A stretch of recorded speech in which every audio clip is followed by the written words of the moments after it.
The magic നോവലിലേക്ക് സ്വാഗതം. ജോയ്സിയുടെ സുഖവാസ മന്ദിരം part 1. വെള്ളിമലയുടെ ഉച്ചിയിൽ മാത്രം വലിയൊരു പ്രകാശവൃത്തം പോലെ അന്തിവേൽ വീണു കിടക്കുന്നു. കാടും തടാകവും താഴ്വരങ്ങളും മേഘങ്ങളുടെ നിഴലിൽ നിലച്ചു. പുൽമേടുകളിൽ കാറ്റ് വീശിക്കൊണ്ടിരുന്നു. ചെറിയ കുന്നിൻ മുകളിലുള്ള വീതി കുറഞ്ഞ റോഡിലൂടെ സന്തു തിടുക്കപ്പെട്ട് നീങ്ങി. പിന്നാലെ വരുന്ന നീനുവിനെ അവൻ ഇടയ്ക്കിടയ്ക്ക് തിരിഞ്ഞു നോക്കി. വേഗം വാ, അവൻ കൈയാട്ടി വിളിച്ചു. അവൾ നന്നേ ക്ഷീണിച്ചു കഴിഞ്ഞിരുന്നു. ഭാരമുള്ള ഷോൾഡർ ബാഗ് അവൾ ചുമലിൽ നിന്നെടുത്ത് തലയിൽ വെച്ചു. വലിയൊരു ചാക്ക് കെട്ട് തലയിലേന്തി ക്ഷീണിച്ചു വരുന്ന ചുമട്ട് തൊഴിലാളികളെ പോലെയുള്ള അവളുടെ വരവ് കണ്ട് അവന് ചിരി വന്നു. അവൾ അടുത്തെത്താൻ അവൻ കാത്തിരുന്നു. അവൻ കാറ്റിനെതിരെ നിന്നപ്പോൾ അയഞ്ഞ കോട്ടിനുള്ളിലേക്ക് കാറ്റടിച്ചു കയറി കോട്ടിന്റെ പിൻഭാഗം ബലൂൺ പോലെ വീർത്തു. ജീൻസും കോട്ടുമാണ് അവൻ അണിഞ്ഞിരിക്കുന്നത്. അവൻ്റെ നീണ്ട മുടിയിടലുകളിലൂടെ കാറ്റ് ചീറി കടന്നുപോയി. 20 വയസ്സേ ഉള്ളൂ സന്തുവിന്. നീലപ്പളുങ്ക് പോലുള്ള കണ്ണുകളിൽ ശാന്തതയും നിഷ്കളങ്കതയും തിളങ്ങി നിന്നു. എന്നാൽ നീനു വ്യത്യസ്തയാണ്. അവനോളം നിറമില്ല, പൊക്കവും കുറവ്, കുട്ടിത്തവും കുസൃതിയും വിട്ടുമാറാത്ത മുഖം. തേനിൻ്റെ നിറമുള്ള ആ കണ്ണുകൾക്ക് ഒരു പ്രത്യേക വശ്യതയും മൂർച്ചയും ഉണ്ടായിരുന്നു. സന്തുവിനെ പോലെ മെലിഞ്ഞ പ്രകൃതക്കാരിയല്ല അവൾ. നീനുവിന് വയസ്സ് 18. പെട്ടെന്ന് സന്തോഷിക്കുകയും സങ്കടപ്പെടുകയും ചെയ്യുന്ന രീതിയാണ് അവളുടേത്. അവൾ സന്തുവിനോടൊപ്പം എത്തി. നീ മടുത്തോ? അവൻ ചോദിച്ചു. നീനു മിണ്ടാതെ ഗൗരവത്തിൽ മുന്നോട്ട് നടന്നു. വേണമെങ്കിൽ അതും കൂടി ഞാൻ ചുമക്കാം. സന്തു അവളുടെ ബാഗ് വാങ്ങാൻ ശ്രമിച്ചു. ഓ, ഇത്രയും ഞാൻ തന്നെ ചുമന്നില്ലേ, ചാവുന്നെങ്കിൽ അങ്ങ് ചാവട്ടെ. റോസ് ഗാർഡനിലേക്ക് തിരിയുന്ന അടഞ്ഞ ഗേറ്റിന് മുന്നിൽ രണ്ടുപേരും നിന്നു. കുന്നിൻ ചെരുവുകളിൽ അവിടെ 4-5 വീടുകൾ കാണാനുണ്ടെങ്കിലും ആകെ ഒരു വിജനത തോന്നിയിരുന്നു. ചുറ്റോട് ചുറ്റും മൊട്ടക്കുന്നുകളാണ്. ഇടയ്ക്ക് ഒറ്റ തിരിഞ്ഞ കാറ്റാടി മരങ്ങളോ പൈൻ മരങ്ങളോ കാണാനുണ്ട്. ശീതക്കാറ്റിൽ അവ വളയാതെ ഉലഞ്ഞുകൊണ്ടിരുന്നു. മലയടിവാരത്തുള്ള കൃഷിഭൂമികളിലാണ് ജനവാസം കൂടുതൽ. ഇത് തന്നെയാണോ റോസ് ഗാർഡൻ? മഞ്ഞ പെയിന്റ് അടിച്ച ആ പഴഞ്ചൻ 2 നില കെട്ടിടത്തെ നോക്കി നീനു ചോദിച്ചു. സംശയിക്കണ്ട, ഇത് തന്നെ, വാ. അവൻ ഗേറ്റ് തുറന്നു.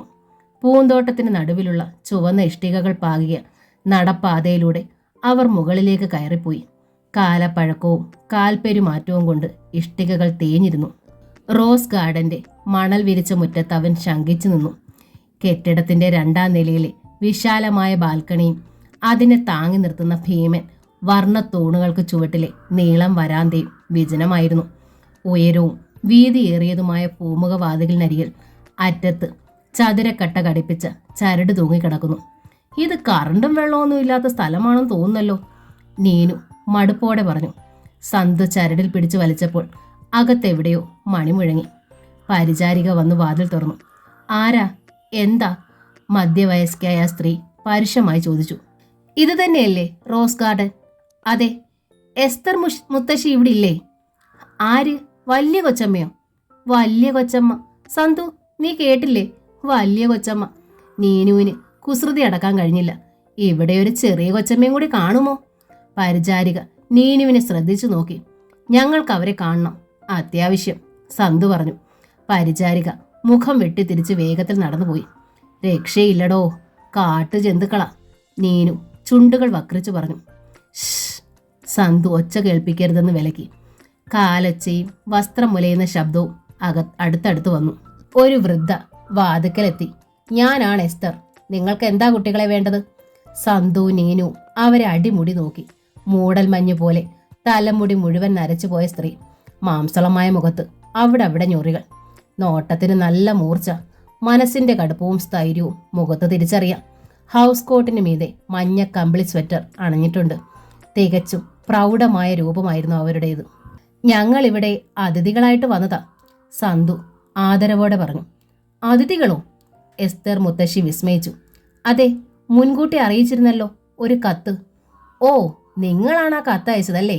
റോസ് ഗാർഡനിൽ ഒഴിവുകാലം ചെലവഴിക്കാൻ ആഗ്രഹമുണ്ടെന്ന്, വേണ്ട സൗകര്യങ്ങളൊക്കെ ചെയ്തു തരണം എന്നാവശ്യപ്പെട്ടുകൊണ്ട്. നിങ്ങൾ ആരാണെന്നോ എന്താണെന്നോ അറിയിക്കാതെ, ഫ്രം അഡ്രസ്സ് പോലും വെക്കാതെ, ഒരു മര്യാദയില്ലാതെ. ഒട്ടും സൗമ്യമായിരുന്നില്ല എസ്തർ മുത്തശ്ശിയുടെ സ്വരവും മുഖവും. സന്തു നീനുവും മുഖത്തോട് മുഖം നോക്കി. ആ കത്തെഴുതിയപ്പോൾ ഒട്ടും മര്യാദകേട് വിചാരിച്ചിരുന്നില്ല, സന്തു ക്ഷമാപണ സ്വരത്തിൽ പറഞ്ഞു. അത് പോകട്ടെ, എന്തുദ്ദേശത്തിലാ നിങ്ങൾ ആ കത്തെഴുതിയത്? ഒഴിവ് കാലം ചെലവഴിക്കാൻ വരുന്നവർക്ക് വാടകയ്ക്ക് കൊടുക്കുന്ന ഒരു സത്രമാണ് റോസ് ഗാർഡൻ എന്ന് കരുതിയോ? അങ്ങനെ ഉദ്ദേശിച്ചില്ല.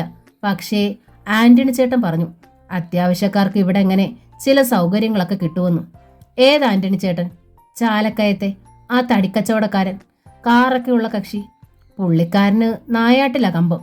ഇവിടെ വന്ന് താമസിച്ചപ്പോഴത്തെ വേട്ടക്കഥകളൊക്കെ പറഞ്ഞു തരും.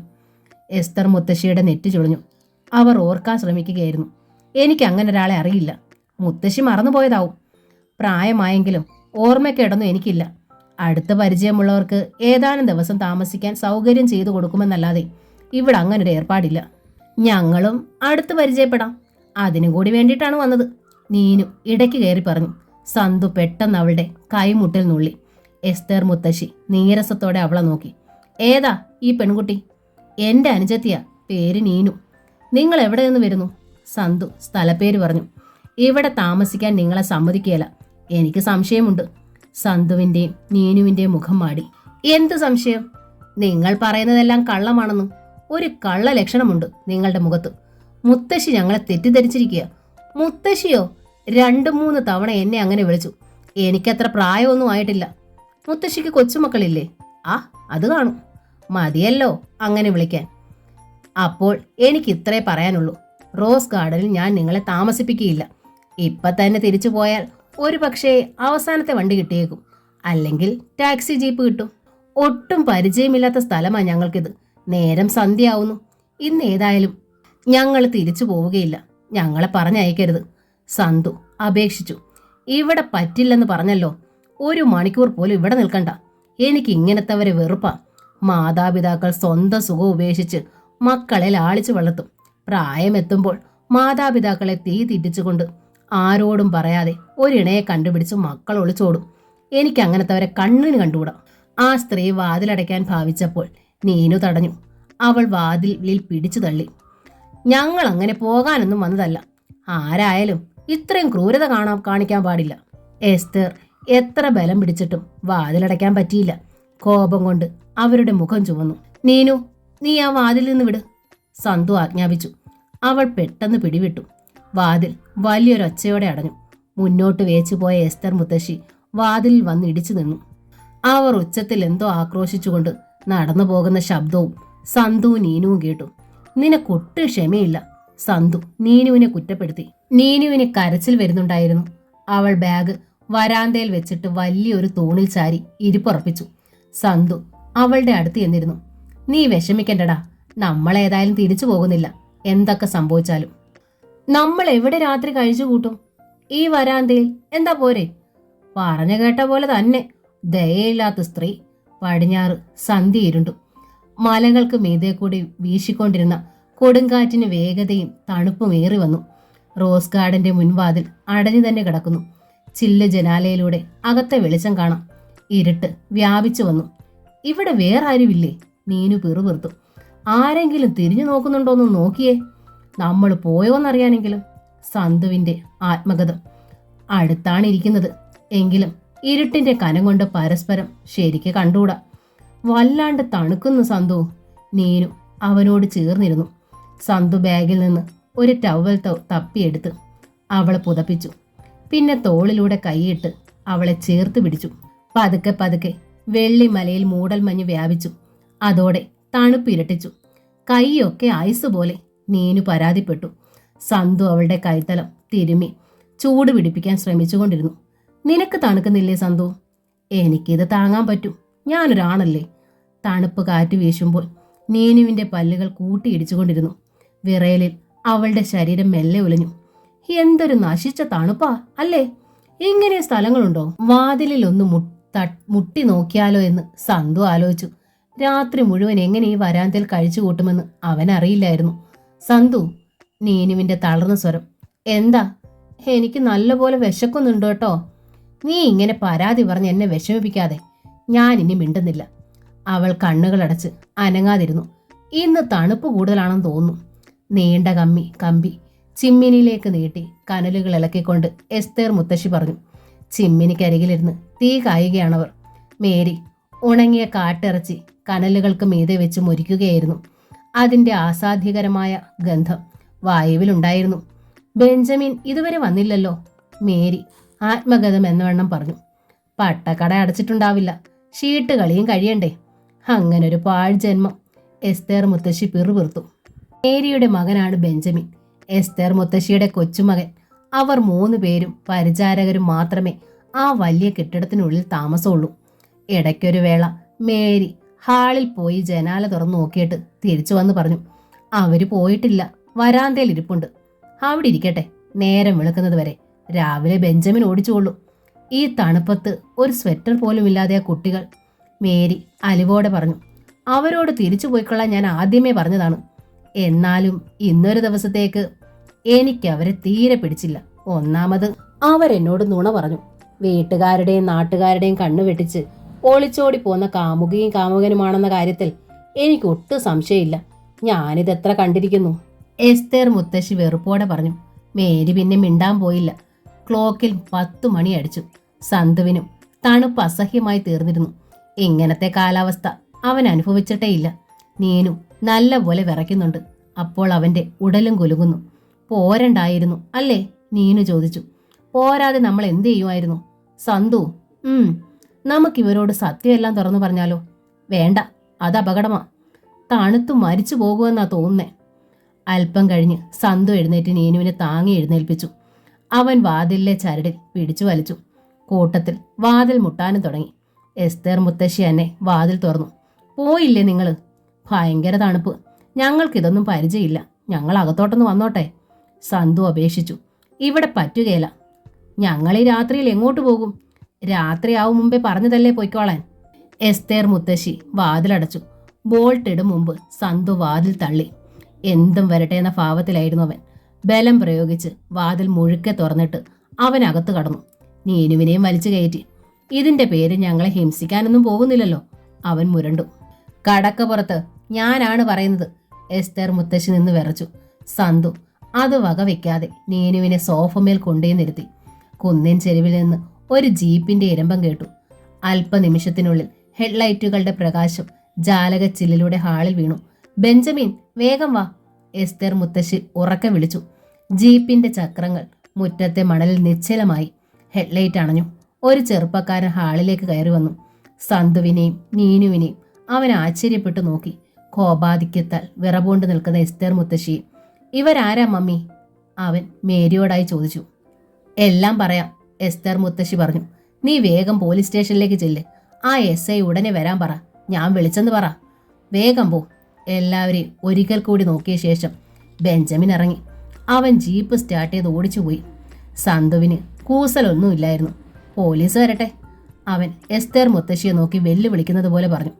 ഏതായാലും നിങ്ങളെക്കാൾ ഭേദമായിരിക്കും അവർ. ഞങ്ങൾക്ക് യാതൊരു പരിചയമില്ലാത്ത ഈ പ്രദേശത്ത് രാത്രിയിൽ ഇറങ്ങി നടന്നുകൊള്ളാൻ ഒരു പോലീസും പറയുകയില്ല. എസ്തേർ മിണ്ടാതെ കോണിപ്പടിയിലൂടെ കീഴിലൂടെ ചിമ്മിനിക്കടുത്തേക്ക് ചെന്നു. മേരി അവരുടെ പിന്നാലെ നടന്നു. മമ്മി പോലീസിനെ വിളിക്കാൻ പറഞ്ഞത് മോശമായിപ്പോയി. കുട്ടികളല്ലേ, നമ്മൾ അവരോട് കുറച്ചുകൂടി ദയ കാണിക്കണമായിരുന്നു. നീ മിണ്ടരുത്, എസ്തേർ തല വിറപ്പിച്ചുകൊണ്ട് മകളെ ശകാരിച്ചു. എനിക്കറിയാം മനുഷ്യരോട് എങ്ങനെ പെരുമാറണമെന്ന്. 70 കൊല്ലമായിട്ട് ഞാൻ ഈ ഭൂമിയിൽ ജീവിക്കുന്നു. ഇനി നീ എന്നെ പുതുതായിട്ടൊന്നും പഠിപ്പിക്കണ്ട, കേട്ടല്ലോ. മേരി മുഖം താഴ്ത്തി. കുട്ടികളാണ് പോലും, എസ്തേർ തുടർന്നു. ഒരു വീട്ടിൽ അതിക്രമിച്ച് കയറുന്നതാണോ മര്യാദ? അവർക്കതിനെങ്ങനെ ധൈര്യം വന്നു? എസ്തേർ പറഞ്ഞു നിർത്തി. മുഖത്തേക്ക് പാറി വീണ നരച്ച ഇഴകൾ അവർ പിന്നിലേക്ക് ഒതുക്കി വെച്ചു. സന്തു അസ്വസ്ഥതയോടെ ഹാളിലേക്ക് നടന്നു. നീനു സോഫമേൽ പരിഭ്രമിച്ചിരിക്കുകയാണ്. ഇനി എന്താണ് സംഭവിക്കാൻ പോകുന്നതെന്ന് അവൾക്കറിയില്ല. ഇടയ്ക്കിടെ അവൾ ആശങ്കയോടെ സന്തുവിനെ നോക്കി. ഏത് നിമിഷവും പൊട്ടിക്കരയാൻ പാകത്തിലാണ് അവളുടെ ഇരിപ്പ്. പുറപ്പെടുമ്പോൾ അവൾ ഇങ്ങനെയൊന്നും വിചാരിച്ചിരുന്നില്ല.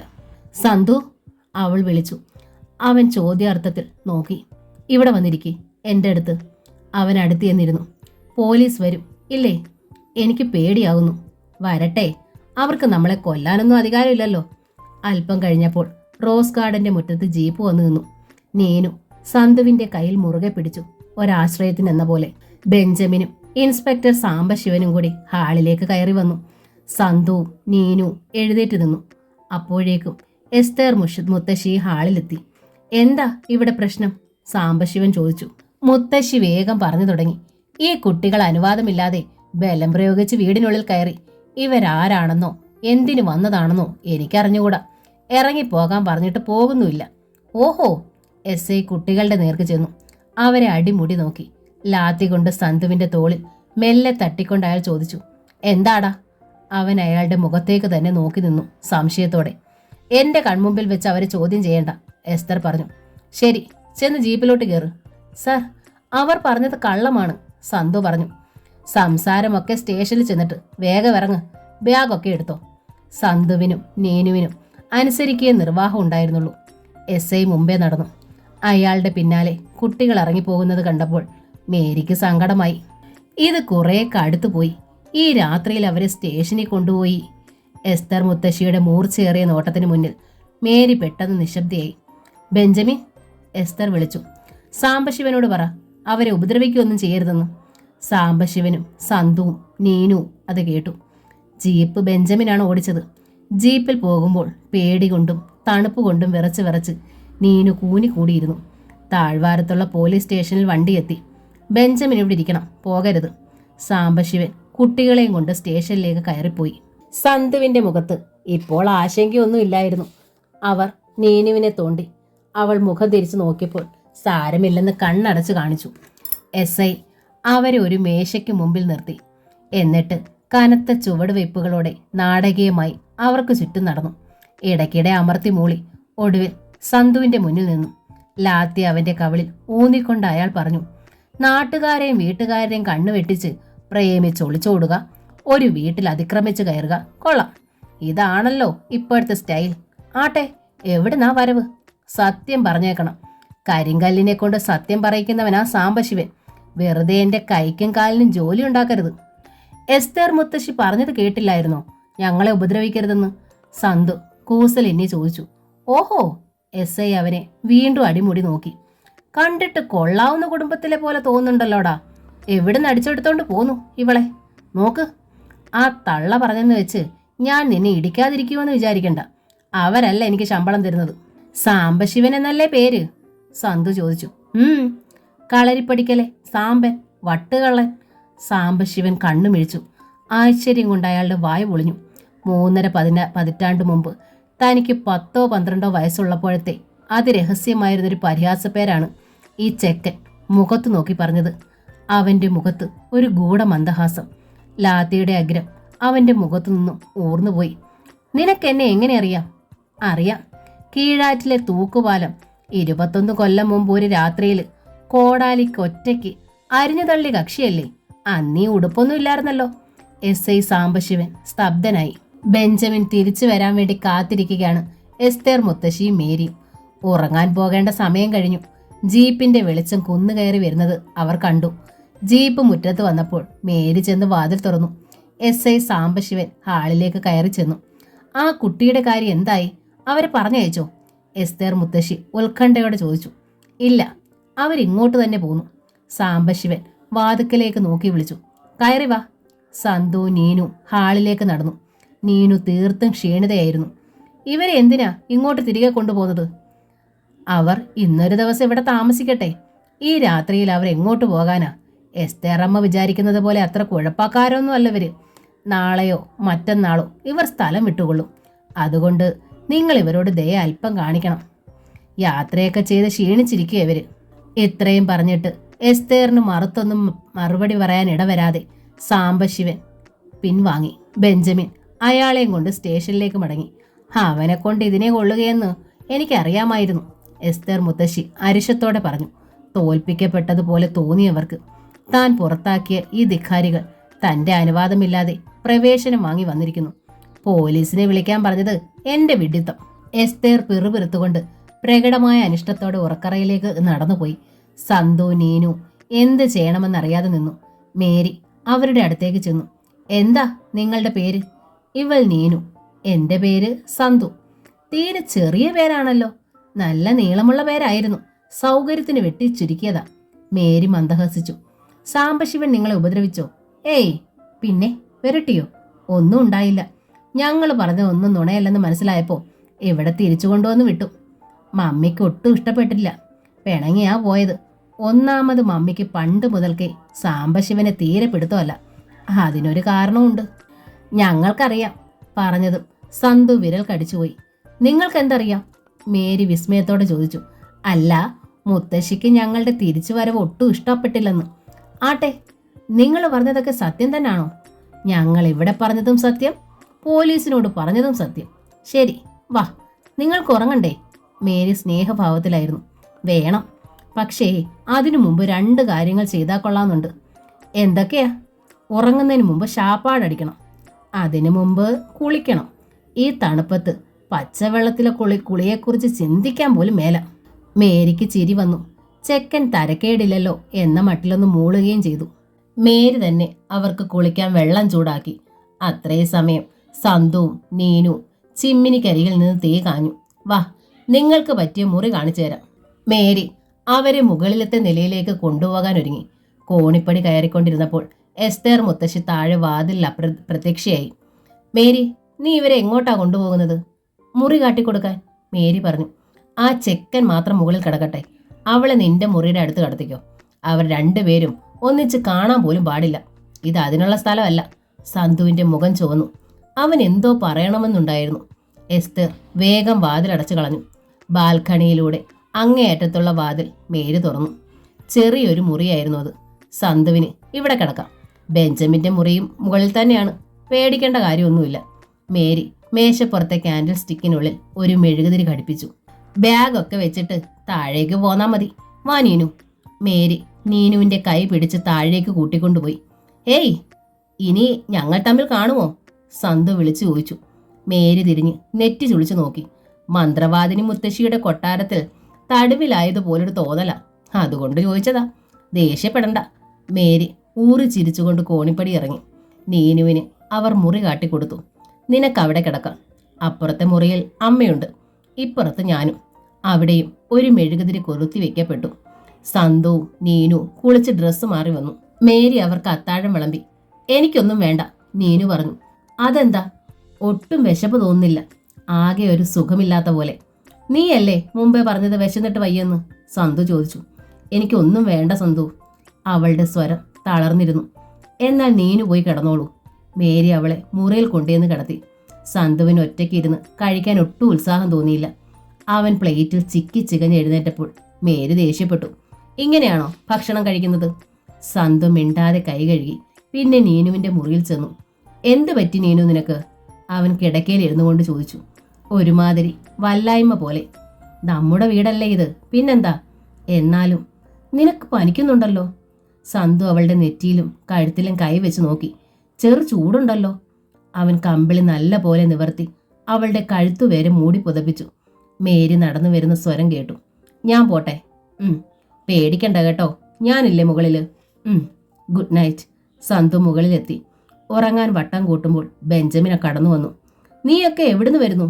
അവൻ അവജ്ഞയോടെ ചോദിച്ചു. സന്തു തിരിഞ്ഞൊന്ന് നോക്കുക മാത്രം ചെയ്തു. എന്നിട്ട് വിരിപ്പ് ശരിയാക്കുന്ന പണി തുടർന്നു. നിന്റെ പേരെന്താടാ? അതിനൊക്കെ ഞാൻ മറുപടി പറഞ്ഞതാണല്ലോ. പോരാഞ്ഞിട്ട് നിങ്ങൾ പോലീസിനെ വിളിപ്പിച്ചത്. പോലീസിനോട് ഞാൻ വേണ്ട പോലെ പറഞ്ഞിട്ടുണ്ട്. പുറത്തോട്ടൊന്ന് ഇറങ്ങി തന്നാൽ ഉപകാരം, എനിക്ക് ഉറങ്ങണം. എടാ, ബെഞ്ചമിൻ കണ്ണുരുട്ടി. എൻ്റെ വീടായത്, എൻ്റെ സ്വന്തം, നിനക്കറിയാമോ? അയാൾ നന്നായി മദ്യപിച്ചിരുന്നു. ആയിക്കോട്ടെ, ഈ മുറി ഇപ്പോൾ എൻ്റേതാണ്. ദയവായി ഒന്ന് പോയി തരിക പ്ലീസ്. സന്തു അയാളെ പതുക്കെ തള്ളി പുറത്താക്കി വാതിലടച്ചു. വെളിയിൽ നിന്ന് കനത്ത മൂളൽ കേട്ടു. പിന്നെ കാലച്ച അകന്നകന്നു പോകുന്നതും. സന്തുവിന് കിടന്നിട്ട് ഉറക്കം വന്നില്ല. നാളത്തെ കാര്യം എന്താകുമെന്ന് അവന് നിശ്ചയമില്ലായിരുന്നു. വല്ലാത്തൊരു അസ്വസ്ഥത. കുറേ സമയം തിരിഞ്ഞും മറിഞ്ഞും കിടന്നു. പിന്നെ എഴുന്നേറ്റ് ബാൽക്കണിയിൽ വന്നു. ഭൂമി ഇരുട്ടിൽ മൂടൽ മഞ്ഞു പൊതിഞ്ഞു കിടക്കുന്നു. അവന് നീനുവിനെ കാണണമെന്ന് തോന്നി. അവൻ മെഴുകുതിരിയും കയ്യിലേന്തി താഴേക്ക് പോയി. കോണിപ്പടി ഇറങ്ങിക്കൊണ്ടിരുന്നപ്പോൾ ചുവട്ടിൽ നിന്ന് എസ്തേർ മുത്തശ്ശിയുടെ ഒച്ച കേട്ടു. തിരിച്ചു പൊയ്ക്കോ, കള്ളത്തരങ്ങളൊന്നും ഇവിടെ പറ്റില്ലെന്ന് ഞാൻ ആദ്യമേ പറഞ്ഞു. നാളെ 10 മണിക്ക് മുമ്പ് സ്ഥലം വിട്ടില്ലെങ്കിൽ 2നെയും ഞാനായിരിക്കും അടിച്ചിറക്കുന്നത്. കോണിച്ചുവട്ടിൽ എസ്തേർ മുത്തശ്ശിയുടെ നിഴൽ രൂപം അവൻ കണ്ടു. അവരുടെ ജ്വലിക്കുന്ന കണ്ണുകളും. സന്തു കാലത്തെ ഉണർന്ന് ബാൽക്കണിയിൽ വന്നു. താഴ്വരകളിലെമ്പാടും മൂടൽമഞ്ഞായിരുന്നു. മലനിരകളുടെ ഉയർന്ന ശിഖരങ്ങൾ മാത്രം മഞ്ഞിനു മീതെ പൊന്തി നിന്നു. മഞ്ഞിന്റെ ആ പതുപതുത്ത തൂവെള്ള സമുദ്രം മെല്ലെ ഉലഞ്ഞ് നീങ്ങിക്കൊണ്ടിരുന്നു. സന്തു നീനുവിന്റെ വാതിലിൽ ചെന്ന് മുട്ടി വിളിച്ചു. എഴുന്നേൽക്കു പെണ്ണെ, 10 മണിക്ക് മുമ്പ് സ്ഥലം കാലിയാക്കിയില്ലെങ്കിൽ മുത്തശ്ശി ചൂലെടുക്കും. അകത്തു നിന്ന് പ്രതികരണമൊന്നുമില്ല. സന്തു വാതിൽ തള്ളി നോക്കി. വലിയ ഞെരക്കത്തോടെ അത് തുറക്കപ്പെട്ടു. അവൻ ചെന്ന് നോക്കുമ്പോൾ നീനു കമ്പിളി കീഴിൽ ചുരുണ്ട് കിടന്ന് വിറയ്ക്കുകയാണ്. ഞരങ്ങുകയും മൂളുകയും ചെയ്യുന്നുണ്ട്. നെറ്റിയിൽ കൈവച്ച് നോക്കിയപ്പോൾ പൊള്ളുന്ന ചൂട്. നീനു! അവൻ അവളെ തൻ്റെ നേരെ തിരിച്ചു. എനിക്ക് വിറയ്ക്കുന്നു സന്തു. അവൾ ഞെരങ്ങി. അവളുടെ മുഖം വാടി തളർന്നിരുന്നു. സന്തു ഉടൻ കിച്ചണിലേക്ക് ഓടി മേരിയെ വിവരം അറിയിച്ചു. മേരി ഉടൻ വന്നു നോക്കി. ശരിയാണ്, നല്ല പനിയുണ്ട്. മേരി എസ്തർ മുത്തശ്ശിയുടെ മുറിയിൽ നിന്ന് വിവരം പറഞ്ഞു. എനിക്കറിയണ്ട, രാവിലെ അവരോട് പോകാൻ ഞാൻ പറഞ്ഞിട്ടുണ്ട്. എസ്തർ തിരിഞ്ഞ് പോ മുറിയിൽ നിന്ന് എന്ന വിധം പുറം കൈ വീശി മേരി ഇറങ്ങിപ്പോന്നു. അവൾ ബെഞ്ചമിനെ വിളിച്ചുണർത്തി ഡോക്ടറെ കൂട്ടിക്കൊണ്ടുവരാൻ അയച്ചു. 3/4 മണിക്കൂറിനുള്ളിൽ ബെഞ്ചമിൻ ഡോക്ടറെയും കൂട്ടി ജീപ്പിൽ മടങ്ങിയെത്തി. ഡോക്ടർ നീനുവിനെ പരിശോധിച്ച് മരുന്നുകൾ നൽകി മടങ്ങിപ്പോയ ശേഷമാണ് എസ്തേർ മുത്തശ്ശി പുറത്തേക്ക് വന്നത് തന്നെ. എങ്കിലും എല്ലാം അവർ അറിയുന്നുണ്ടായിരുന്നു. നീനു കിടക്കുന്ന മുറിയുടെ വാതിലിൽ അവർ നിന്നു. മേരി നീനുവിനെ നന്നായി പുതപ്പിക്കുകയായിരുന്നു. കട്ടിലിരുന്ന സന്തു മുത്തശ്ശിയെ കണ്ട് എഴുന്നേറ്റു. മേരി! എസ്തർ വിളിച്ചു. ഡോക്ടർ എന്തു പറഞ്ഞു?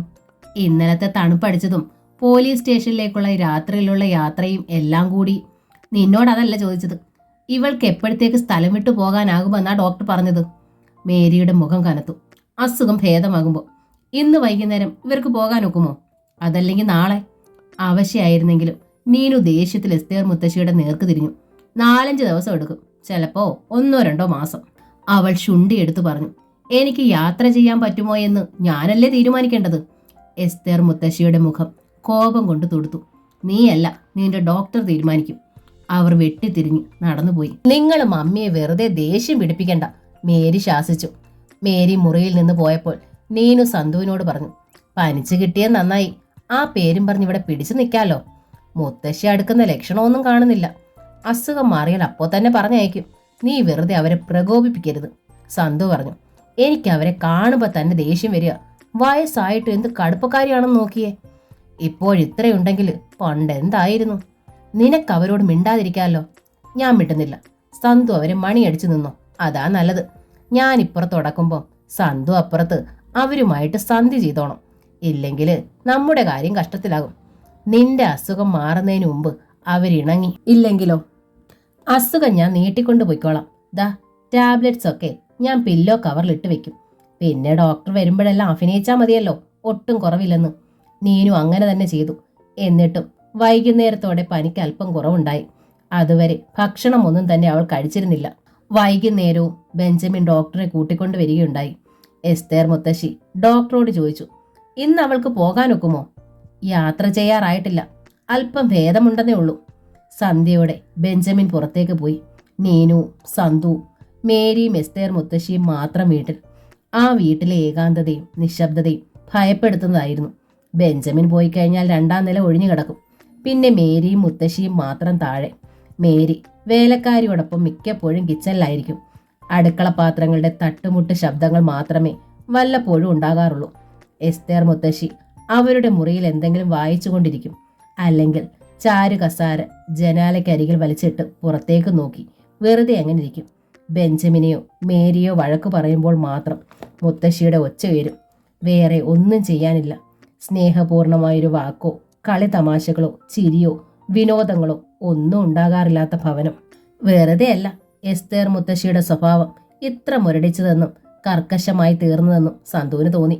കാടിന്റെ ദിക്കിൽ നിന്നു വരുന്ന കാറ്റ് ജനലുകളിൽ അടിക്കുന്ന മൂളക്കം മാത്രം സദാ കേൾക്കാനുണ്ട്. സന്ധ്യയ്ക്ക് എസ്തേർ മുത്തശ്ശിയുടെ മുറിയിലേക്ക് സന്തു അറച്ചറച്ചു ചെന്നു. മേശപ്പുറത്ത് ചിമ്മിനി വിളക്ക് കൊളുത്തി വെച്ച് അതിനടുത്ത് നിൽക്കുകയായിരുന്നു എസ്തേർ മുത്തശ്ശി. എന്താ വേണ്ടത്? മുത്തശ്ശിക്ക് നല്ലൊരു ലൈബ്രറി ഉണ്ടല്ലോ, എനിക്ക് വായിക്കാനൊരു പുസ്തകം തരാമോ? ഇവിടെ ഇങ്ങനെ ഒന്നും ചെയ്യാതിരുന്നിട്ട് ബോറടിക്കുന്നു. എൻ്റെ അലമാരയിൽ കഥയും നോവലും ഒന്നും അല്ല.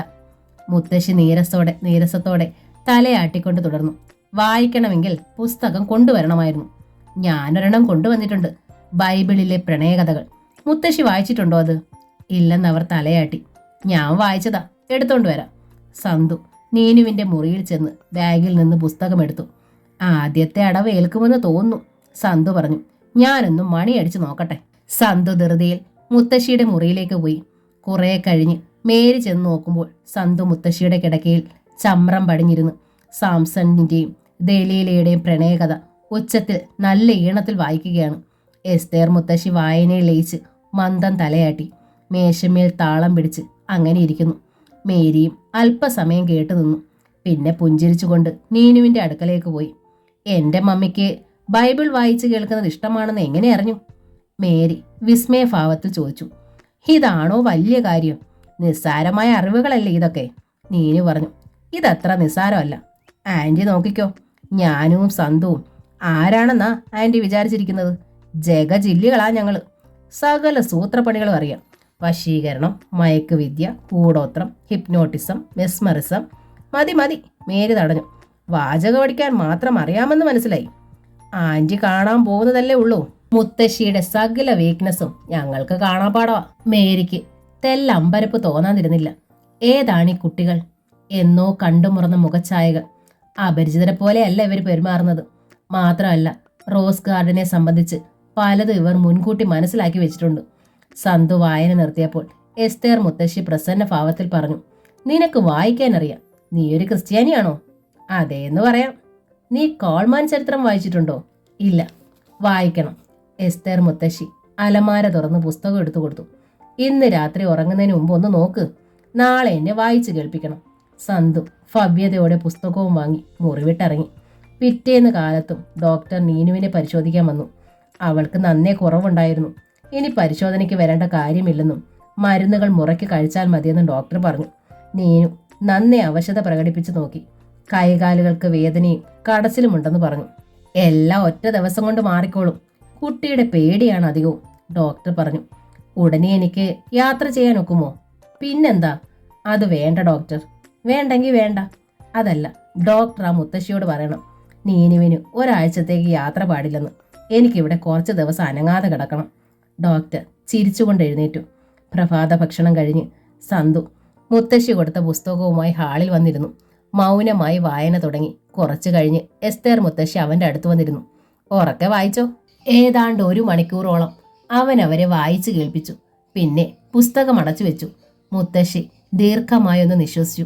വയസ്സുകാലത്തെൻ്റെ കൊച്ചുമക്കൾ ഇതൊക്കെ വായിച്ചു കേൾക്കാനാ ഞാൻ കൊതിച്ചിരുന്നത്. പക്ഷെ ആരുണ്ട്? ബെഞ്ചമിനോട് പറഞ്ഞാൽ അവൻ ഓടിക്കളയും. മുത്തശ്ശി എങ്ങനെ സമയം തള്ളി നീക്കുന്നു ഇവിടെ? എനിക്കൊരു ജനലുണ്ട് കുഞ്ഞെ. അതിൽ കൂടി നോക്കിയാൽ ഒരുപാട് കാഴ്ചകൾ കാണാം. കഴിഞ്ഞു പോയതും വരാനിരിക്കുന്നതും ഞാൻ ആശിച്ചതും എനിക്ക് നഷ്ടപ്പെട്ടതും. സമയം പോയിക്കൊണ്ടേയിരിക്കും. ഉച്ചയൂണിന് ശേഷം സന്തു മുത്തശ്ശിയുടെ മുറിയിൽ വന്നു. അവർ ജനലിൻ്റെ അടുത്തുണ്ടായിരുന്നു. നമുക്കൊന്ന് പുറത്തേക്ക് നടക്കാൻ പോയാലോ? അവൻ ലേശം പരുങ്ങലോടെ ചോദിച്ചു. വെറുതെ കാറ്റും കൊണ്ട്. എനിക്ക് പഴയ പോലൊന്നും വയ്യ കുഞ്ഞെ. ഞാൻ മുത്തശ്ശിയെ താങ്ങിക്കോളാം. മുത്തശ്ശിയുടെ കണ്ണുകളിൽ ഒരു നേരിയ വെളിച്ചമുണ്ടായി, ഉത്സാഹത്തിന്റെ. സന്തുവിന്റെ കൈ പിടിച്ച് പുൽമേട്ടിലൂടെ നടന്നു കയറുമ്പോൾ അവർ പറഞ്ഞു. ഞാൻ ആ ബെഞ്ചമിനോട് പറയും എന്നെ ഒന്ന് നടക്കാൻ കൊണ്ടുപോകാൻ. അവൻ തിരിഞ്ഞു നോക്കാറില്ല. നിനക്കറിയാമോ, അവൻ എന്നെ മുതുക്കിയെന്ന് പോലും വിളിക്കും. വഷളൻ. അവരുടെ സ്വരം തെല്ലിടറി. തട്ട് തട്ടായ മുകളിലേക്ക് പോകുന്ന ചെറിയ മൊട്ടക്കുന്നുകൾ. താഴ്വരയിലെ ഒരു വെള്ള പൂശിയ കെട്ടിടം ചൂണ്ടിക്കാണിച്ചിട്ട് എസ്തേർ മുത്തശ്ശി പറഞ്ഞു. അതാണ് പള്ളി. പിന്നെ കാടിനോട് ചേർന്നുള്ളൊരു കെട്ടിടം കാണിച്ചു കൊടുത്തു. അതാണ് ട്രെഞ്ച്. അങ്ങോട്ടെങ്ങും പോയേക്കരുത്. അവിടെ ഒരു ചെകുത്താനുണ്ട്. ചെകുത്താനോ? നമ്മൾക്ക് ഇവിടെ ഇരുന്നാൽ മതിയല്ലോ. മുത്തശ്ശി അടുത്തെങ്കിൽ ഞാൻ താങ്ങിയെടുത്തോളാം. നമുക്ക് സ്റ്റെപ്പി വരെ പോകണം. ഒരു നിമിഷത്തേക്ക് മുത്തശ്ശി സ്തബ്ധയായി. സ്റ്റെപ്പി? അവർ അവന്റെ കണ്ണുകളിലേക്ക് സൂക്ഷിച്ചു നോക്കി. നിനക്കെങ്ങനെ അറിയാം അതേപ്പറ്റി? സന്തു ഒന്ന് പരിങ്ങി. ആന്റണി ചേട്ടൻ പറഞ്ഞത് കേട്ട്. നുണയാ നീ പറയുന്നത്. എസ്തേർ മുത്തശ്ശി ക്ഷുഭിതയായി. എസ്തേർ മുത്തശ്ശി കിതച്ചുകൊണ്ട് പുല്ലിന്മേലേക്കിരുന്നു. സന്തുവിന് അമ്പരപ്പായിരുന്നു. പതുക്കെ പതുക്കെ അവരുടെ മുഖം ശാന്തമാകുന്നത് അവൻ കണ്ടു. അവൻ കൈ നീട്ടി. മുകളിലേക്ക് പോകാം. മുത്തശ്ശി അവനെ സംശയിച്ചു നോക്കി. പിന്നെ അവന്റെ കയ്യിൽ പിടിക്കാതെ എഴുന്നേറ്റു. കുന്നിൻ മുകളിൽ 3 തട്ടായുള്ള പാറക്കൂട്ടമാണ്. ഏറ്റവും മുകളിലത്തെ പ്ലാറ്റ്ഫോം പോലുള്ള പാറത്തട്ടിൽ അവർ എത്തി. എസ്തേർ മുത്തശ്ശി കിതയ്ക്കുന്നുണ്ടായിരുന്നു. ജോഷിയാണ് ഇതിന് പേരിട്ടത്, സ്റ്റെപ്പി എന്ന്. മുത്തശ്ശി വിദൂരമായൊരു ഓർമ്മയിൽ എന്നവണ്ണം പറഞ്ഞു. അവൻ ജനിക്കുന്നതിന് മുമ്പേ ഞാനും ആൻഡ്രൂസും ഇവിടെ പതിവായി വരുമായിരുന്നു. സന്തു ചുറ്റുപാട് നോക്കി. ഭൂമിയുടെ ഉച്ചിയിലാണ് നിൽക്കുന്നതെന്ന് തോന്നി. താഴെ കിഴക്ക് ദിക്കിൽ വനം, കാടിൻ്റെ താഴ്ന്ന ഭാഗത്തെല്ലാം തടാകം. കാടിൻ്റെ ഉള്ളിലേക്ക് കയറിയും ഇറങ്ങിയും ഇടയ്ക്ക് മുറിഞ്ഞും ഇടയ്ക്കിടെ തുരുത്തുകൾ സൃഷ്ടിച്ചു നോക്കത്താ ദൂരം വരെ നിലകൊള്ളുന്ന നീല ജലപ്പരപ്പ്. കാടിന് മീതെ അവിടെ പുകമഞ്ഞ്. വെള്ളിമല താഴ്വരകളുടെ ദൃശ്യവും സന്തുവിനെ വല്ലാതെ ആകർഷിച്ചു. വളഞ്ഞു പുളഞ്ഞ ചെമ്മൺ റോഡിൻ്റെ ഇരുവശത്തുമായി വ്യാപിച്ചു കിടക്കുന്ന കൃഷിയിടങ്ങളും പുൽമേടുകളും, ഇടയ്ക്കിടെ വെള്ളി പൂശിയ വീടുകൾ, അതിനുമപ്പുറം വിശാല സമതലം. ആ കാണുന്നത് തേവരുമല. മുത്തശ്ശി മലയിലേക്ക് കൈ ചൂണ്ടി പറഞ്ഞു. അതിനടിവാരം കാടിനോട് ചേർന്ന് ആദിവാസി കോളനിയാ. മലയരന്മാര്. എനിക്ക് അവറ്റകളെ കണ്ടുകൂടാ. എന്റെ ശാപത്തിന് ശക്തി ഉണ്ടായിരുന്നെങ്കിൽ അവിടം വെണ്ണീർ കൂമ്പാരമായി പോയേനെ. പകയോടെയാണ് അവർ പറഞ്ഞത്. ആ പകയുടെ കാരണം എന്തെന്ന് സന്തു ചോദിച്ചില്ല. അവനറിയാമായിരുന്നു. ഞാനും ആൻഡ്രൂസും കൂടിയാ ആദ്യം ഇവിടെ വന്നത്. പിന്നെ വൈകുന്നേരങ്ങളിൽ ഞാനും എൻ്റെ മക്കളും ഇവിടെ വരുമായിരുന്നു. അവർ ചോക്കോ ചുണ്ണാമ്പ് കല്ലുകളോ കൊണ്ടുവരും. എന്നിട്ട് ഈ പാറക്കൂട്ടത്തിലെല്ലാം ഓരോ വികൃതികൾ എഴുതി വെക്കും. അല്ലെങ്കിൽ ആനത്തലയന്മാരുടെ പടം വരച്ചു വെക്കും. ഇപ്പോഴും ചില പടങ്ങളൊക്കെ ശേഷിക്കുന്നുണ്ട്. മുത്തശ്ശി നെടുവീർപ്പെട്ടു. അതൊരു നല്ല കാലമായിരുന്നു. ഈയിടെ ഇങ്ങോട്ടെങ്ങും വരാറില്ല അല്ലേ? സന്തു ചോദിച്ചു. ആര് കൊണ്ടുവരും? എനിക്ക് തനിയെ കുന്നു കയറാൻ വയ്യ. വരണമെന്നെന്നും വിചാരിക്കും. എൻ്റെ ചെറുപ്പകാലത്ത് ആൻഡ്രൂസിൻ്റെ കൈ പിടിച്ച് ഞാൻ ഇവിടെ എല്ലാം ഓടി നടന്നിട്ടുണ്ട്. അത് സ്നേഹത്തിൻ്റെ കാലമായിരുന്നു. പിന്നെ എൻ്റെ മക്കൾ എൻ്റെ കയ്യിൽ തൂങ്ങി ഈ സ്റ്റെപ്പിയിൽ ഓടിക്കളിച്ചു. അത് ആഹ്ലാദത്തിൻ്റെ കാലം. ഇന്നിപ്പോൾ വാത്സല്യത്തിൻ്റെ കാലമാണ്. എൻ്റെ കൊച്ചുമക്കൾ എന്നെ കൈ പിടിച്ച് ഇവിടെ കൂട്ടിക്കൊണ്ടുവരുമെന്നായിരുന്നു എൻ്റെ വിശ്വാസം. പക്ഷേ ആരുണ്ട്? ബെഞ്ചമിനോട് പറഞ്ഞാൽ. അവർ നിർത്തി. അല്പനിമിഷങ്ങൾക്ക് ശേഷം തുടർന്നു. ഇവിടെ വരുമ്പോൾ എൻ്റെ മനസ്സ് കുളിരും. ഇവിടെ ഇരുന്ന ഞാൻ ഏറ്റവും സന്തോഷിച്ചിട്ടുള്ളത്. ഇവിടമാണ് എനിക്ക് ഏറ്റവും പ്രിയപ്പെട്ട സ്ഥലം. ആൻഡ്രൂസിനതറിയാമായിരുന്നു. ജോഷിക്കതറിയാമായിരുന്നു. നീ ഇതെങ്ങനെ മനസ്സിലാക്കിയെന്നും പറഞ്ഞില്ല. മുത്തശ്ശി കാടുകളുടെ ദിക്കിലേക്ക് നോക്കി അങ്ങനെ ഇരുന്നു. അവരുടെ കണ്ണുകളിൽ നീർ നിറഞ്ഞു നിന്നു. നിശബ്ദമായി അവർ കരയുകയായിരുന്നു. അവരുടെ ചുണ്ടുകൾ വിതുമ്പി വിറച്ചു. മുത്തശ്ശിയുടെ കവിളിലെ കണ്ണീർ ചാലുകൾ കണ്ട് സന്തു അല്ലാതെയായി. ഉരുക്കുപോലെ ഉറച്ച കരിമ്പാറ പോലെ കർക്കശയായ സ്ത്രീയെന്ന് താൻ അറിഞ്ഞ മുത്തശ്ശിക്ക് ലോലമായൊരു മുഖം. സന്തു സാന്ത്വനിപ്പിക്കാൻ എന്നവണ്ണം കയ്യിൽ പിടിച്ചപ്പോൾ അവർ കുതറിച്ചു. പിന്നെ കവിളുകളും കണ്ണുകളും തുടച്ചു. നമുക്ക് തിരിച്ചു പോകാം. അവർ എഴുന്നേറ്റു.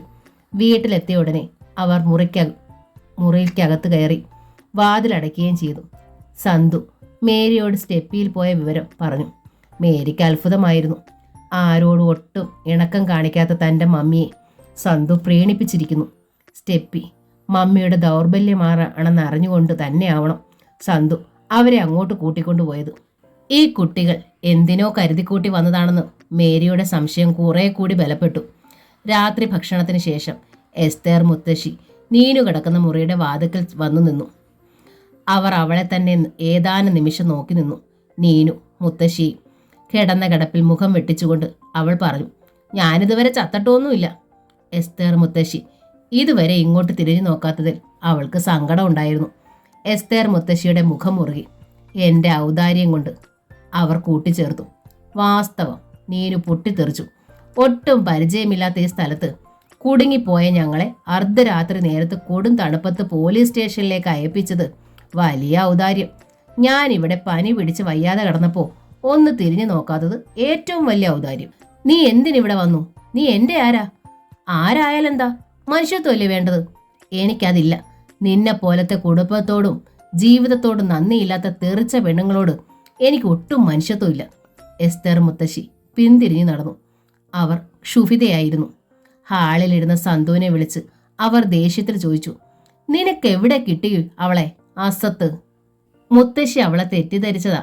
അവളൊരു പാവമാ. എന്നെ പഠിപ്പിക്കല്ലേ കുഞ്ഞെ. ഒറ്റ നോട്ടത്തിൽ എനിക്ക് ആളുകളെ മനസ്സിലാവും. സ്ഥിരതയില്ലാത്തവൾ ആണവൾ. നാളെ നിന്നേക്കാൾ നല്ലൊരുത്തനെ കണ്ടാൽ നിന്നെ അവൾ ഒരു കൂസലും ഇല്ലാതെ വിട്ടുകളയും. സന്തു പുഞ്ചിരിച്ചതേ ഉള്ളൂ. മുത്തശ്ശി തുടർന്നു, ആണുങ്ങൾക്ക് എന്നും അബദ്ധമേ പറ്റിയിട്ടുള്ളൂ. പെണ്ണുങ്ങളെ വിലയിരുത്തുന്ന കാര്യത്തിൽ പറഞ്ഞാലൊന്നും തലയിൽ കയറൂല. അനുഭവിക്കണം. നിന്നെ കുറ്റം പറഞ്ഞിട്ട് എന്ത് കാര്യം? അപ്പോഴും സന്തു മിണ്ടി. അവൾക്ക് സുഖമുണ്ടെങ്കിൽ നാളെ തന്നെ നീ അവളെയും കൂട്ടിക്കൊണ്ടു പോകണം. നിനക്കവിടെ താമസിക്കണമെന്നുണ്ടെങ്കിൽ പിന്നെ എപ്പോഴെങ്കിലും തിരിച്ചു വരിക. മുത്തശ്ശി മുറിയിലേക്ക് പോയി കഴിഞ്ഞപ്പോൾ സന്തു നീനുവിന്റെ അടുത്തേക്ക് ചെന്നു. നീ മുത്തശ്ശിയോട് വല്ലതും പറഞ്ഞോ? ഞാൻ ചത്തില്ലെന്ന് പറഞ്ഞതേ ഉള്ളൂ.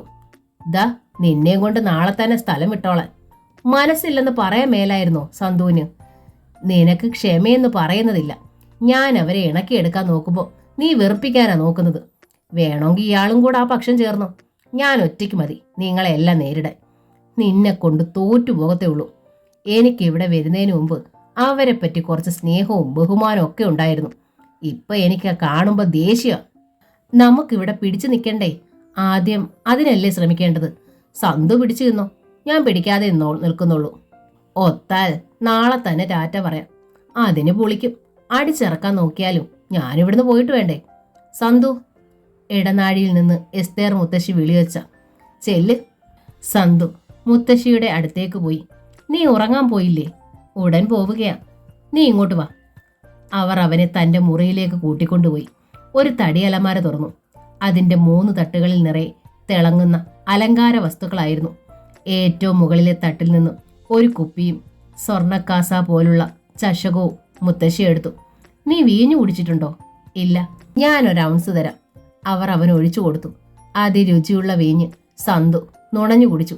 ഇറ്റാലിയനാ, മുത്തശ്ശി പറഞ്ഞു. 1 ഔൺസ് കൂടി വേണോ? എനിക്കൊരു വിരോധവും ഇല്ല. സന്തു ചിരിച്ചു. മേരി അടുക്കള ഒതുക്കി അടയ്ക്കാൻ ഒരുമ്പെടുകയായിരുന്നു. സന്തു ആഹ്ലാദത്തോടെ അവരുടെ അരികിലെത്തി. മുത്തശ്ശി എനിക്ക് വൈൻ തന്നു. 1-ാം തരം ഇറ്റാലിയൻ വൈൻ. ഉവ്വോ? മേരി അതിശയിച്ചു നോക്കി. 2 ഔൺസ്. അപ്പോ നീ എൻ്റെ മമ്മിയെ പാട്ടിലാക്കി. ഏറ്റവും സ്നേഹമുള്ളവർക്ക് മമ്മി അത് കൊടുക്കാറുള്ളൂ. ബെഞ്ചമിൻ അതിനു വേണ്ടി കെഞ്ചിക്കൊണ്ട് ദിവസങ്ങളോളം മമ്മിയുടെ പുറകെ നടന്നിട്ടുണ്ട്. അവന് കൊടുത്തിട്ടേ ഇല്ല. നീനു ഇതറിഞ്ഞപ്പോൾ മേരിയോട് ചോദിച്ചു, ആൻറ്റി, മുത്തശ്ശി എനിക്കും വൈൻ തരുമോ? നിനക്ക് കിട്ടാൻ പോണില്ല. മുത്തശ്ശിക്ക് നിന്നോട് ദേഷ്യ. സന്തു ഇടയ്ക്ക് കയറി പറഞ്ഞു. വേണ്ട, ഞാൻ കട്ടു കുടിച്ചോളാം. ചെന്ന് പറഞ്ഞേക്ക്. സന്തു ഉറങ്ങാൻ മുകളിലേക്ക് പോന്നു. കിടക്കയിൽ മൂടി പുതച്ച് കിടക്കുമ്പോൾ താഴെ നിന്ന് ജീപ്പിന്റെ ഇരമ്പൽ കേട്ടു. ബെഞ്ചമിൻ എത്തിയിരിക്കുന്നു. കുറച്ചു കഴിഞ്ഞ് ഹാളിൽ നിന്ന് ഒച്ചയും ബഹളവും കേട്ടു. സന്തു എഴുന്നേറ്റ് കോണിപ്പടിക്ക് മുകളിൽ ചെന്ന് നിന്നു. മുത്തശ്ശിയും ബെഞ്ചമിനും തമ്മിലുള്ള വഴക്കാണ്. മേരിയും ഹാളിലുണ്ട്. ബെഞ്ചമിൻ നിന്ന് അട്ടഹസിക്കുന്നു. എനിക്കിഷ്ടമുള്ളപ്പോൾ ഞാൻ വരും, പോകും, കള്ളു കുടിക്കും, ചീട്ട് കളിക്കും. എനിക്കിഷ്ടമുള്ളതെല്ലാം ഞാൻ ചെയ്യും. ആരും എന്നെ ഭരിക്കാൻ വരണ്ട. അവന് നിൽപ്പുറയ്ക്കുന്നില്ല, ആടുന്നുണ്ട്. ഈ വീട്ടിലത് നടപ്പില്ല. അതും എൻ്റെ സ്വത്ത് കൊണ്ട്. മാത്രമല്ല, എൻ്റെ സ്വത്തിൽ ഒരു ചില്ലി കാശ് പോലും നിനക്ക് തരാനും ഞാൻ ഉദ്ദേശിക്കുന്നില്ല. പിന്നെ മുതുക്കി ആർക്ക് കൊടുക്കാനാ? ചാവുമ്പോൾ ശവക്കുഴിയിലിട്ട് മൂടുവോ? അതൊന്ന് കാണണമല്ലോ. മേരി. എസ്തേർ മുത്തശ്ശിയുടെ ഒച്ച ഉയർന്നു. നാളെ തന്നെ ഇവിടുന്ന് പൊയ്ക്കോ, നിന്റെ മകനെയും വിളിച്ചോണ്ട്. മേരി കഥകിൽ ചാരി നിന്ന് ഏങ്ങലടിച്ചു. ഇങ്ങനൊരു ദുഷിച്ച മകനെ പ്രസവിച്ചവളല്ലേ നീ. നീ ഇത് അനുഭവിക്കണം. എനിക്കിവിടെ ആരും വേണ്ട. ഞാൻ ഒറ്റയ്ക്ക് ജീവിച്ചോളാം. എങ്ങോട്ടും പോകുന്നില്ല മുതുക്കി ഞാൻ. ബെഞ്ചമിൻ കോണിപ്പടി കയറാൻ തുടങ്ങി. ചെകുത്താന്റെ കുഞ്ഞ്. എസ്താർ മുത്തശ്ശി പ്രാഗിക്കൊണ്ട് വാതിൽ വലിച്ചടച്ചു. സന്തു മുറിയിലേക്ക് പിൻവാങ്ങി. പിറ്റേന്ന് വളരെ വൈകിയാണ് എസ്തേർ മുത്തശ്ശി ഉണർന്നത്. അവരുടെ മുഖം മ്ലാനമായിരുന്നു. കണ്ണുകളിൽ നിരാശയും വേദനയും ഉണ്ടായിരുന്നു. അന്ന് ഉച്ചതിരിഞ്ഞ് സന്തു അവരെ പുസ്തകം വായിച്ചു കേൾപ്പിച്ചു. സ്റ്റെപ്പിയിലേക്ക് പോകാമെന്ന് പറഞ്ഞപ്പോൾ എസ്തേർ മുത്തശ്ശിക്ക് ഉത്സാഹമായി. സ്റ്റെപ്പിയിൽ കാറ്റുമേറ്റിരിക്കെ അവർ വിഷാദത്തോടെ പറഞ്ഞു, ഞാൻ ഒറ്റയ്ക്കാവുന്നതിനെക്കുറിച്ച് ആൻഡ്രൂസിന് എന്നും പേടിയായിരുന്നു. ആൻഡ്രൂസിന്റെ പേടി പോലെ തന്നെ അവസാനം എനിക്കാരും ഇല്ലാതായി. ഞങ്ങളൊക്കെ ഇല്ലേ? സന്തു ചോദിച്ചു. നിങ്ങളാര്? നാളെ തിരിച്ചു പോകാൻ വന്ന സന്ദർശകരല്ലേ? മുത്തശ്ശിക്ക് ഇഷ്ടമാണെങ്കിൽ ഞങ്ങൾ കൂടെ പാർത്തോളാം. സന്തു ചിരിച്ചു. 2 ദിവസം കൂടി കഴിഞ്ഞപ്പോഴേക്കും നീനുവിനേറെ സുഖമായി. എങ്കിലും എസ്തേർ മുത്തശ്ശിയുടെ മുൻപിൽ അവൾ അവശത അഭിനയിച്ചു. മേരിയുമായി നീനു വേഗം ചങ്ങാത്ത സ്ഥാപിച്ചു. മേരിക്ക് അവളെ ഇഷ്ടമായിരുന്നു. സന്തുവും എസ്തേർ മുത്തശ്ശിയും തമ്മിലായിരുന്നു അടുപ്പം. സന്തുവിന്റെ മടക്കയാത്രയെക്കുറിച്ച് അവർ സൂചിപ്പിക്കാതായി. അവൻ മിക്ക ദിവസങ്ങളിലും അവരെ പുസ്തകം വായിച്ചു കേൾപ്പിക്കും. പുറമെ നടക്കാൻ കൊണ്ടുപോവുകയും ചെയ്യും. മുത്തശ്ശിയുടെ മുഖത്തെ മടുപ്പിന്റെ നിരാശയുടെ നിഴ മാഞ്ഞുപോയി. പുതിയൊരു ഉത്സാഹത്തിന്റെ വെളിച്ചം നിറഞ്ഞു. എങ്കിലും നീനുവിനെ കാണുമ്പോൾ അവരുടെ മുഖം മങ്ങും. ഒരു ദിവസം സന്തുവും നീനുവും മുറിയിൽ സംസാരിച്ചു കൊണ്ടിരിക്കെ അവർ വാതുക്കലെത്തി. അസഹിഷ്ണുതയോടെ പറഞ്ഞു, എന്റെ വീട്ടിൽ താമസിക്കുമ്പോൾ നിങ്ങളെ ഒന്നിച്ച് ഒരു മുറിയിൽ കാണാൻ പാടില്ല. എനിക്കിഷ്ടമല്ലത്. ഒരു ഉച്ച തിരിഞ്ഞ നേരത്ത് നീനു ആരോടും പിണ്ടാതെ 2-ാം നിലയിലേക്ക് കയറിപ്പോയി. അവിടം ആണുങ്ങൾക്കുള്ളതാണെന്നാണ് വെപ്പ്. 2ാം നിലയുടെ വടക്കേ അറ്റത്തെ മുറിയുടെ നേർക്ക് അവൾ ചെന്നു. വളരെ നാളായി അടഞ്ഞു കിടന്നിരുന്നതിനാൽ നല്ലപോലെ ബലം പ്രയോഗിക്കേണ്ടി വന്നു വാതിൽ തള്ളി തുറക്കാൻ.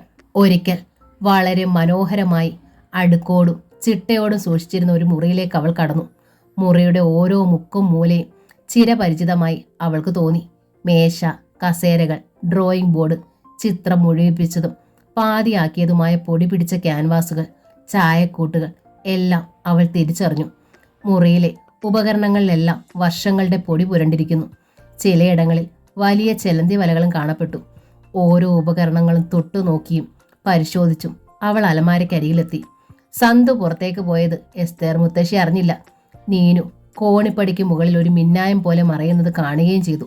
മുത്തശ്ശി ബന്ധപ്പെട്ട് മുകളിലെത്തി. രണ്ടിനെയും വീട്ടിൽ നിന്ന് ആട്ടിപ്പായിക്കണമെന്നാണ് അവർ വിചാരിച്ചത്.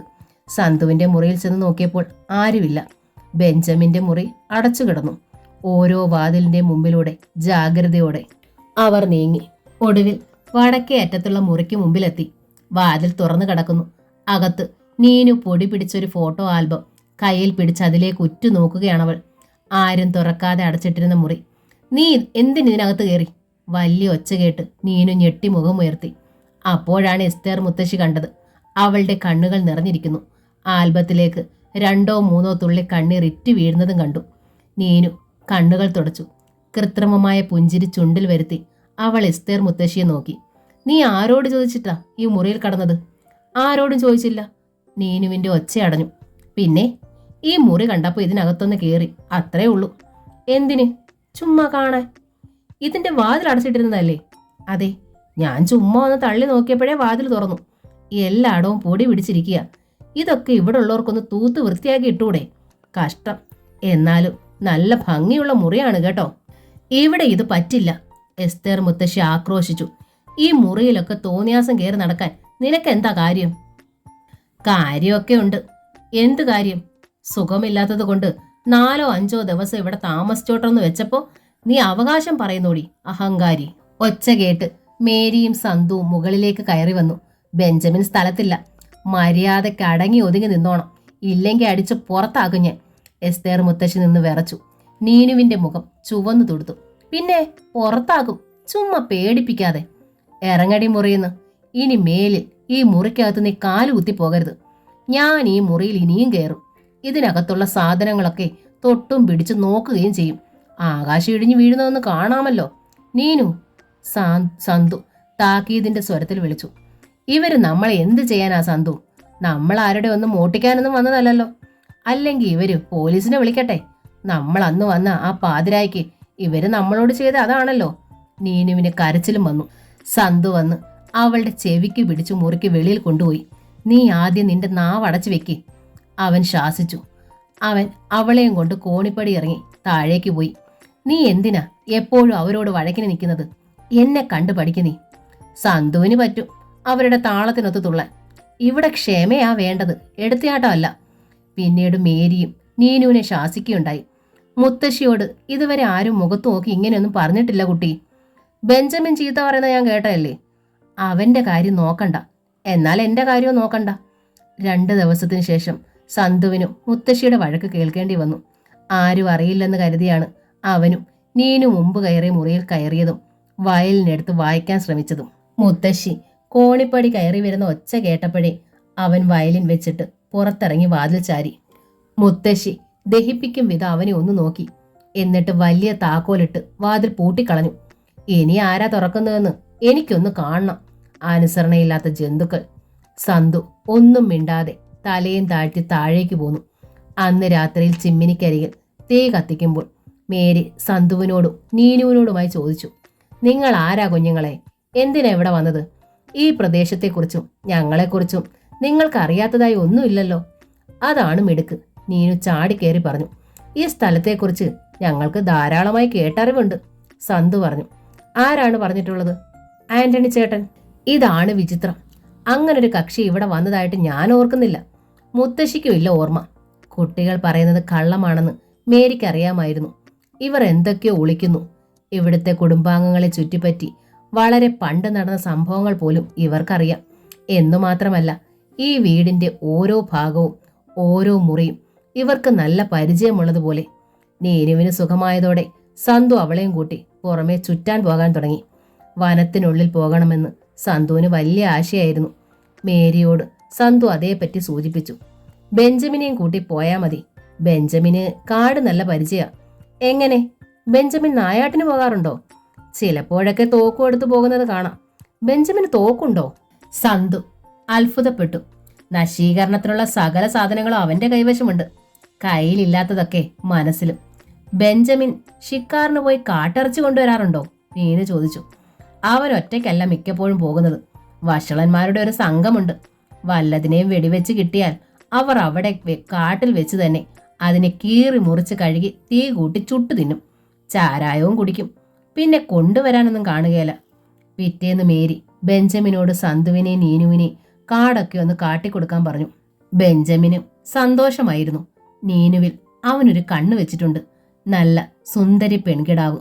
അവളുടെ മുമ്പിൽ വീരത്വം പ്രകടിപ്പിക്കാൻ ഒരവസരം കിട്ടുന്നതിൽ അവന് സന്തോഷമേ ഉള്ളൂ. പിറ്റേന്ന് ഉച്ച കഴിഞ്ഞ് അവർ കാട്ടിൽ പോകാനൊരുങ്ങി.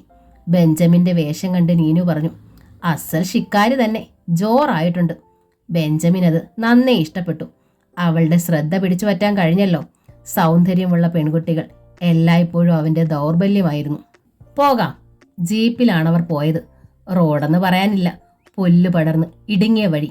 ജീപ്പിന്റെ 4 ചക്രങ്ങളെ ഉൾക്കൊള്ളുന്ന വീതിയെ ആ റോഡിനുള്ളെന്ന് സന്തുവിന് തോന്നി. അവൻ പേടിച്ചാണിരുന്നത്. കാടിനോടടുക്കാറായി. വളവ് തിരിഞ്ഞപ്പോൾ ഒരു ചെറുപ്പക്കാരൻ റോഡിന് നടുവിൽ ഇരു കൈയും വിരിച്ചു നിൽക്കുന്നത് കണ്ടു. ബെഞ്ചമിൻ പെട്ടെന്ന് ബ്രേക്ക് ഔട്ടി. റോഡിൽ നിന്ന ചെറുപ്പക്കാരൻ ഭവ്യതയുടെ വഴിയരികിലേക്ക് ഒഴിഞ്ഞു നിന്നു. ജീപ്പ് കയറി ചത്തേനല്ലോടാ കഴിവരടാ മോനെ നീ. ചാകാൻ നിന്നതാണോടാ? ചീത്ത വിളിച്ചത് ചെറുപ്പക്കാരന് ഇഷ്ടപ്പെട്ടില്ലെന്ന് മുഖഭാഗം വ്യക്തമാക്കി. സുഖവാസ മന്ദിരം എന്ന നോവലിന്റെ ഈ ഭാഗം ഇവിടെ പൂർണ്ണമാവുകയാണ്. ഈ നോവൽ നിങ്ങൾക്ക് ഇഷ്ടമായെങ്കിൽ ലൈക്ക് ചെയ്ത് ഷെയർ ചെയ്ത് സബ്സ്ക്രൈബ് ചെയ്യണേ. താങ്ക്